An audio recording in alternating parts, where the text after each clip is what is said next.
Σεβασμιότατοι Άγιοι καθηγούμενοι, αγαπητοί πατέρες και αδελφοί. Your Eminences, Fathers, thank you for the possibility to speak to you at this conference about artificial intelligence and the theology of the Church. I should like to say that my presentation is a lot longer, but I will limit myself to a quarter of an hour. Anybody who's interested can look at the text. So I'd like to talk about the English term artificial intelligence and to talk about my concerns and how it is rendered in Greek and how this impacts on orthology.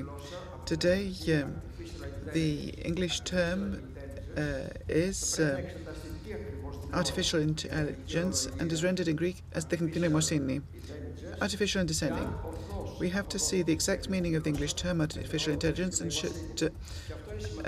and we have to ascertain whether it has been correctly rendered in Greek as technική νοημοσύνη. This is important because it is connected with the distinction between the nous and the rational faculty, and of course between theology and science. In ancient Greek philosophy, much is said about the noise, understanding, and that which is perceptible to the noise. This is not the same as human reason. Pre-Socratic philosophies attempted to define the beginning and cause of beings. Parmenides is the philosopher who was concerned with being and understanding, and he actually identifies understanding with being. Anaxagoras, Plato, Aristotle, Epicurus, and Plotinus believe more or less the same thing. So my text refers to this in depth, that it is obvious that it is in fact a different thing to have nous and our beliefs. So it is obviously clear that according to ancient Greek philosophy, the noise and what is perceptible to the noise is mainly the divine being who makes the world. And the noise in the human being's soul is a spark, a reflection of the creative noise, whereas reason expresses the noise. This distinction is made in ancient Greek philosophy.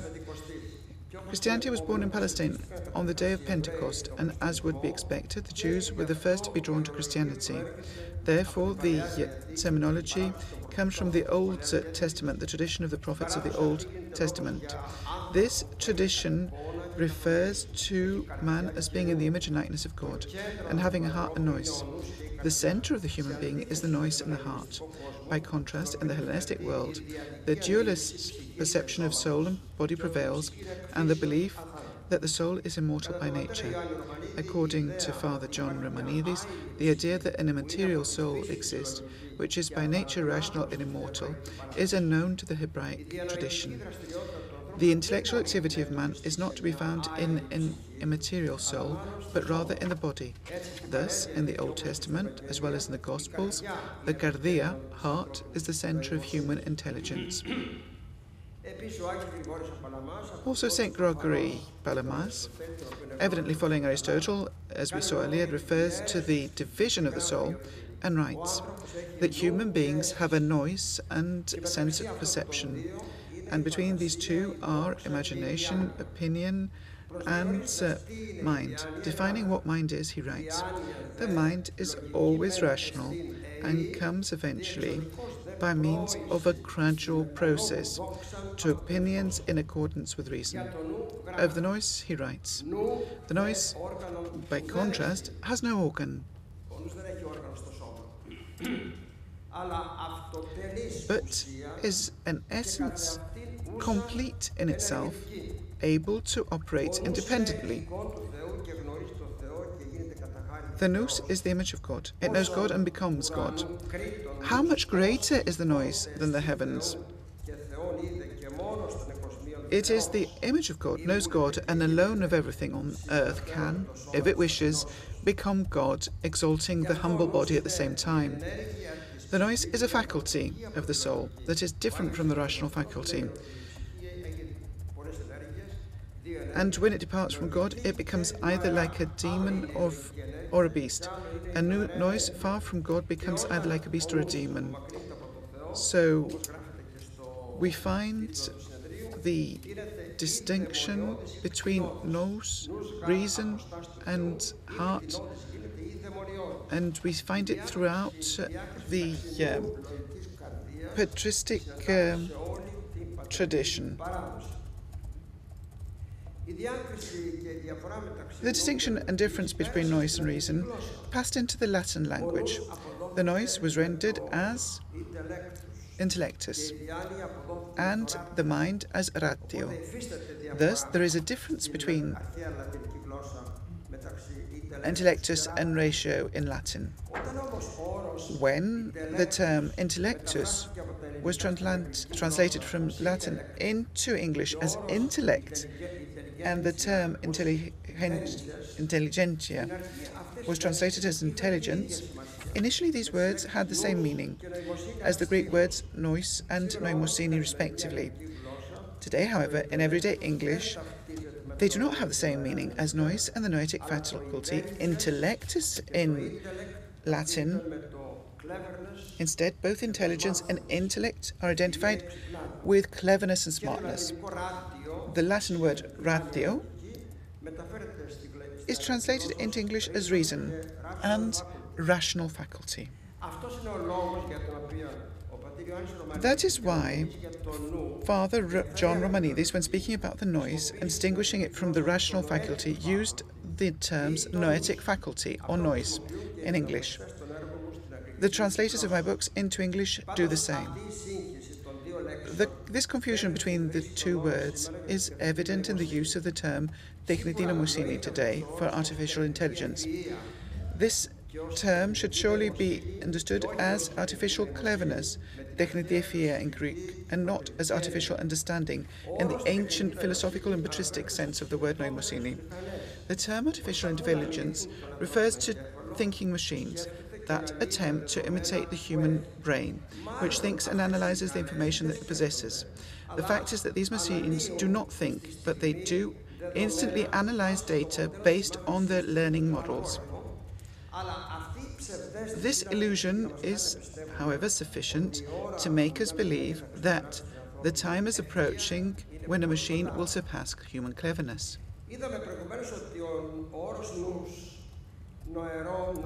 We saw previously that the term nous, noetic and perceptible to the nous, in ancient Greek philosophy denotes the noetic world, the divine nous.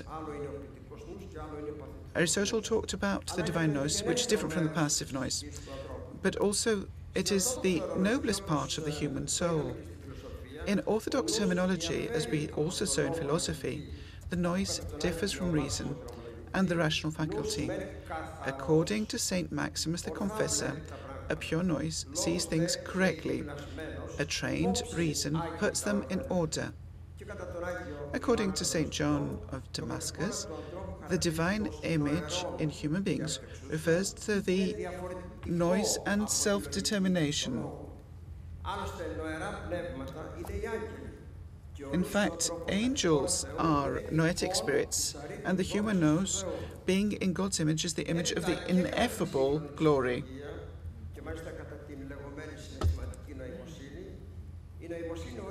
According to contemporary psychology, understanding, noimosini, is defined in such a way that it cannot be identified with a machine that attempts to imitate the human brain and its neural cells. According to one psychological analysis, understanding is characterized in everyday speech as cleverness or smartness. According to its functional definition, it is regarded as performance in a series of tests that measure abilities relating to language and vocabulary, numbers, abstract concepts, solving problems. This definition is unsatisfactory, which is also conceded by modern psychology, as it means that understanding is what is measured by intelligence scales. Although there is no general agreement among psychologists, most of them define understanding as the individual's ability to benefit from his or her experiences, to acquire new information, and to adjust to new situations. Understanding is regarded as a multidimensional ability that is expressed in various ways during the life of the individual. The concept has been studied by many psychologists.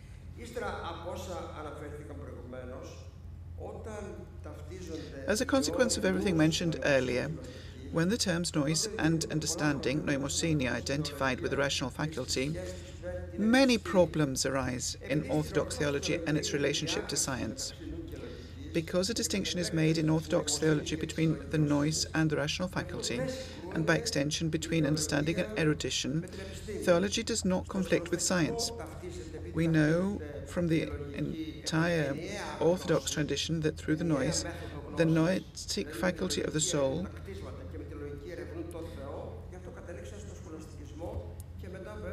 we see that this gave rise to scholasticism and the investigation of science. But we have, in fact, a dual way of investigating God through the heart and investigating the creation through reason.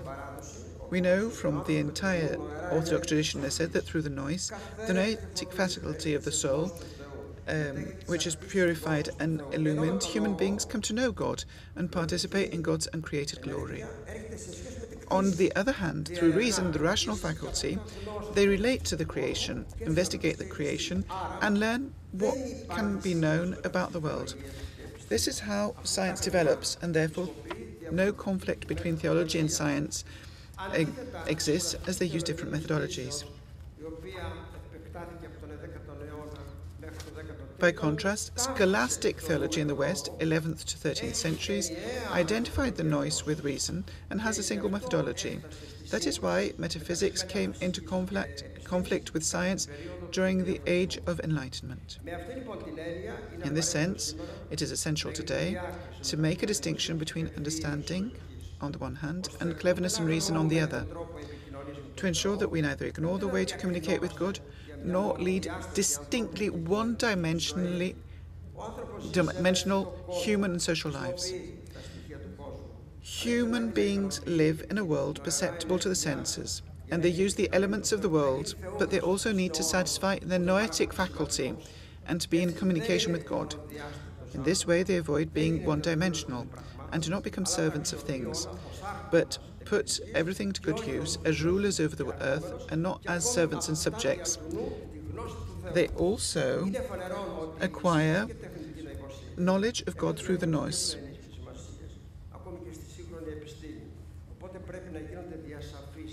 It's obvious that natural intelligence and artificial intelligence have different meanings and significance, even in contemporary science.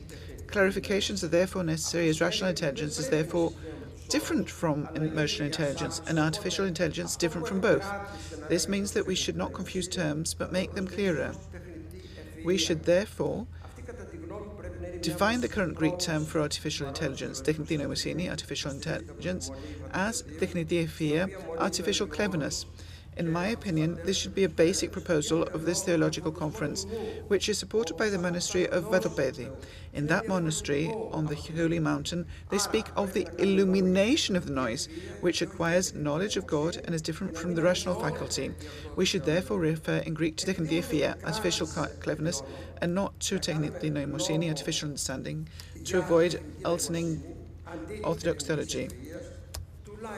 So, however, it has prevailed to talk about techniti. We should put, as theologian, quotation marks in techniti noemosini, and to denote that this is artificial understanding, and to promote the concept of techniti in order to distinguish it from